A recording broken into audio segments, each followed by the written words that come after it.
আবারও নেশা জাতীয় মাদক খাইয়ে সর্বস্ব লুটের অভিযোগ উঠল চন্দননগর মহকুমা হাসপাতালে রোগীর পরিবারে। অতীতেও এমন ঘটনা ঘটেছে এই চন্দননগর মহকুমা হাসপাতালে। চন্দননগর হাসপাতালে কাছের দূরের বহু রোগী ভর্তি হয়, আর তাদের অনেকের বাড়ি দূরে হওয়ায় বা জরুরি পেশেন্ট এর জন্য বাড়ির লোকেদের মাঝে মাঝে হাসপাতালে রাত্রি যাপন করতে হয়।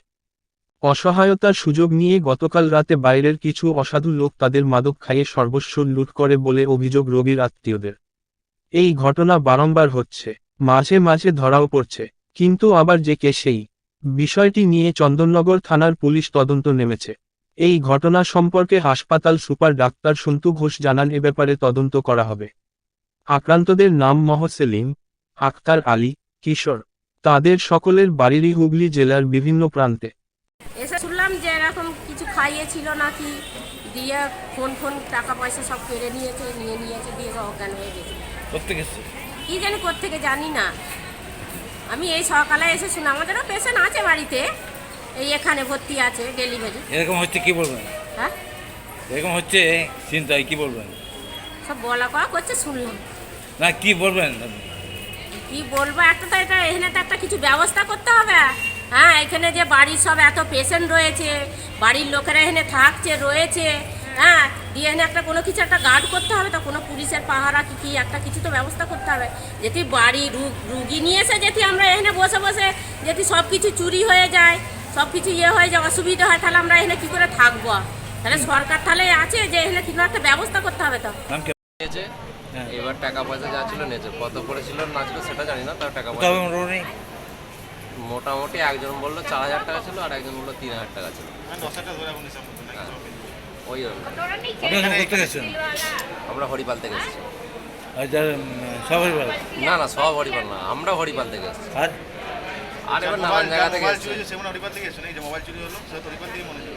ওই কইকাল্লার দিক থেকে। এটা খুব লজ্জার কথা, এটা খুব দুঃখের কথা। লেকিন তার জন্য আমরা সবসময় হাসপাতালকে দায়ী দেবো না, তার জন্য আমাদের কিছু লোকেরও দায়ী আছে। ব্যাপারটা লোকের দায়ী আছে। মাইকে আমাদের সবসময় সুপার মাইকের ব্যবস্থা করে, মাইকে বলা যায় আপনারা ব্যাগ সামাল করে রাখবেন, মোবাইল ঠিক করে রাখবেন, গাড়ি সাবধানে রাখবেন, গাড়ির চাবি দেখে নেবেন। আমাদের মাইকে সবসময় বলা হয়। বলা তত মানুষ যদি সাবধানে না থাকে তাহলে তার জন্য কি করা হবে? এবার আমরা প্রশাসনকে বলবো নিশ্চয়ই, কি আমি যেহেতু হাসপাতালে সোশ্যাল করি, আমি প্রশাসনকে বলবো, আমি এইখানে যে সিসি ক্যামেরাগুলো আছে তার জন্য আমি প্রশাসনকে বলবো এসে একবার তদন্ত করে দেখা হোক। যারা নিশ্চয়ই অন্যায়টা করেছে তারা শাস্তি পাক, ঠিক আছে? এটা ঠিক না, ঠিক আছে? এই জন্য সুপার খুব ভালোভাবে ব্যবস্থা নেয়, এটা বলে লাভ নেই। লেকিন মানুষকে নিজেও কিছু সাবধানে থাকতে হবে। দিনের উপরে এরকম ঘটনা ঘটছে, খুব চিন্তা না 100 বার। আমরা এর জন্য মানে একটু কড়া ভাবে আমরা সুপার সাহেবকে আমরা বলেছি, সুপার সাহেব আমাদের কথায় দিয়েছেন, ঠিক আছে? আপনাদেরকেও সুপার সাহেব নাকি বলেছেন, ঠিক আছে? আমরা এই ব্যাপারে আমি চন্দননগর আইসিইউ কে বলবো এখন যাতে একটু সিসি ক্যামেরাগুলো দেখে একটু কড়া ভাবে একটু রিপোর্ট নেওয়ার জন্য, কেন এভাবে হচ্ছে। আর মানুষকে সবসময় একটু সাবধান নিজেও থাকতে হবে। সবসময় নিজের দায় নিজের ঘাড়ে ফেললে হবে না, নিজের ব্যবস্থা কিছু নিজেও দেখতে হবে, ঠিক আছে? আর যে 4 জন ভর্তি আছে তার জন্য আমরা ঠাকুরের কাছে দোয়া করি যে তারা সুস্থ হয়ে বাড়ি ফিরে। আমরা তো বলতে জানাই থানার লোক, আমরা তার সিকিউরিটি দিতে। স্যার একটা কথা যেটা হচ্ছে, দেখুন এটা ভালো করে বুঝুন, যে জায়গায় পজিশন গুলো সিসি ক্যামেরা দরকার সেখানে নেই। বহুবার কিন্তু এর আগেও সুপারকে কমপ্লেন করা হয়েছে, কোনো স্টেপ উনি নেননি। এর আগেও ঘটনা ঘটেছে, হসপিটালের চত্বর থেকে এক মহিলা সোনার চেন ছিনতাই করে নিয়ে চলে গেছে। এইগুলো যে আগের পরে যেগুলো ওই সিসিটিভি ক্যামেরা যেগুলো, ওগুলো তো স্বাস্থ্যভবন থেকে ওনারা ডাইরেক্ট লাগিয়ে না। এটা আপনাদের মোটামুটি আমাদের কভারেজ যতটা হয় সামনে এটা ওইটা এগুলো সব যতটা ম্যাক্সিমাম ধরা যায়। বুঝি হসপিটালে তো আইডেন্টিফাই হচ্ছে না, বাইরের লোকেরা যেখানে চিকিৎসা করতে আসছে তারা তো আতঙ্কিত হয়ে যাচ্ছে। বাইরের লোক আরেকটা বাইরের লোকের সঙ্গে গিয়ে ভাব ভালোবাসা করবে, তার কাছ থেকে কোল্ড ড্রিঙ্কস খাবে, সেগুলো তো আর নিশ্চয়ই আমরা আটকাতে পারবো না, তাই না? চেনেই না, আমরা অচেনা লোকের কাছ থেকে কোল্ড ড্রিঙ্কস খাচ্ছি, আপনি খান আমি খাই, তাই না? তো লেখা আছে, বলা হচ্ছে, ঘটনাগুলো ঘটছে, টিভিতে উঠছে, নিউজে উঠছে, তারপরেও যদি পেশেন্ট বাড়ি সতর্ক না হয় কিভাবে করবো?